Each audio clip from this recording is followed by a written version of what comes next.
Sarah Tewell is joining me now over the phone, a senior there at Utah Valley University, and she got there early to this event to see Charlie Kirk. Thank you for joining us, and tell me about your experience there. You just are hearing, I'm sure, from a lot of other people that really describe this as a pretty jovial start to this event, although they were even surprised that nobody's bags were checked or anything like that. They felt like it was a safe environment initially.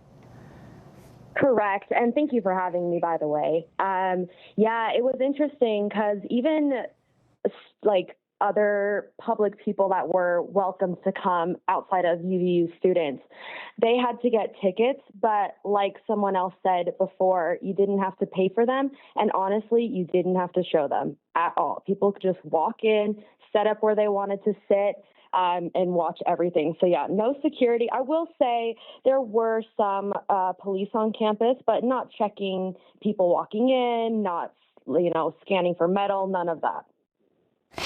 Did that surprise you in the moment, or are you kind of thinking about it now? Honestly, no. I mean, I think there definitely should have been security, but no, it seemed like, just a great hangout for everybody to hang out with Charlie and, ask him questions because he's so laid back and he'll talk to you about anything. So I don't know. I guess now, now we know you definitely need to be having a little bit more security. Well, and I think that was part of Charlie Kirk's appeal, right? That he did want to engage with people. And it was not like he just wanted to engage with fans. He wanted to engage with people that had differing views of his. We've watched these campus events for a while now, and he's traveled the country. This was his first stop. What kind of mark does that leave? I mean, it's intense. I think, honestly, even though he's gone, he is making such a massive impact on the community, not only in Utah, but across the world, because he was doing God's work. And he is bringing UVU students and strangers together in unity over this entire thing. So he's still making a major impact on the world, in my opinion. Tell me about his message specifically to young conservatives throughout this country. Just to have freedom of speech.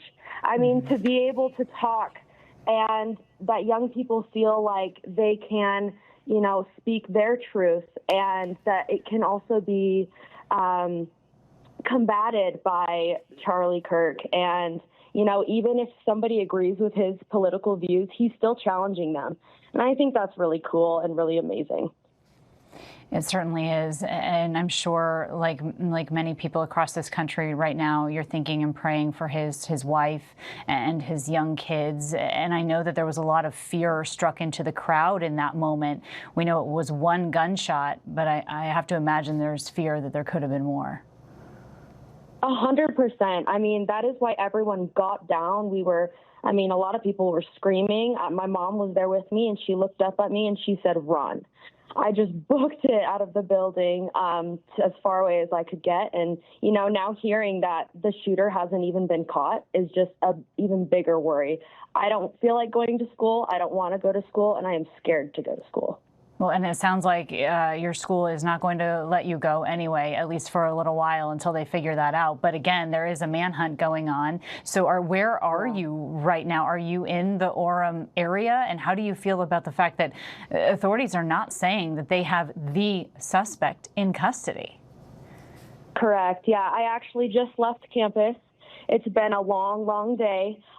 Before I left, we had police officers, a minimum of 50, and SWAT, and they came even from South Jordan. Like, we have so many officers and Army people at UVU campus right now. And that's honestly, I kind of figured they hadn't caught anybody before it even came out on the news, considering what I was seeing on campus. And you told me, did you say that you were in a building, or that you tried to leave the building as quickly as possible? We're showing video of people running out in the aftermath. Are you able to give us an idea of where you were when this happened? 100%. Yeah. So I was in the fourth row in the courtyard where Charlie Kirk was. I was a little to his left, and the shooter was to my right. So, and even if you were looking at Charlie Kirk from the front, the shooter was still to the right and just got him right in the neck, blood gushing everywhere. A friend of mine and I ran into the building and ran out the building. It's like the exit pathway, and just kept running, crossing streets, like just trying to get to safety. And so you think the shooter was to the right of you based on what you heard and what you saw? Yes, correct. Yeah, it went right into his left side, and the shooter was from my right, and even in the middle, it was still to the right. And I'm pretty sure you had somebody say this earlier, but I think it was about 200 yards away. You think a little bit further, yeah, I think that's the general sentiment here that's growing, and there was potentially a really high caliber weapon there. Again, one gunshot fired to end the life of conservative activist, young husband and father, Charlie Kirk. And Sarah, is there anything else that you want to share here just generally about your university and what the future of your university is going to look like here in the days and weeks to come? You know, that's a fabulous question. It'll be interesting to see. I definitely think that security will become a much more bigger part of just universities across the world. I mean, we might even get to the point where there's, you know, like airport security in universities. So it'll be interesting to see how they handle this and how they can make us students feel safe to come back to school. And the only other thing I want to say is just to send out prayers for Charlie Kirk and his family and those close to him as they go through this really difficult time. Absolutely. And I'm a mother myself, so I'm glad that your mother is able to hold you tight tonight. Sarah, thank you for being on with us today. We appreciate you. Yeah, thank you. Thank you. Appreciate you too. Of course.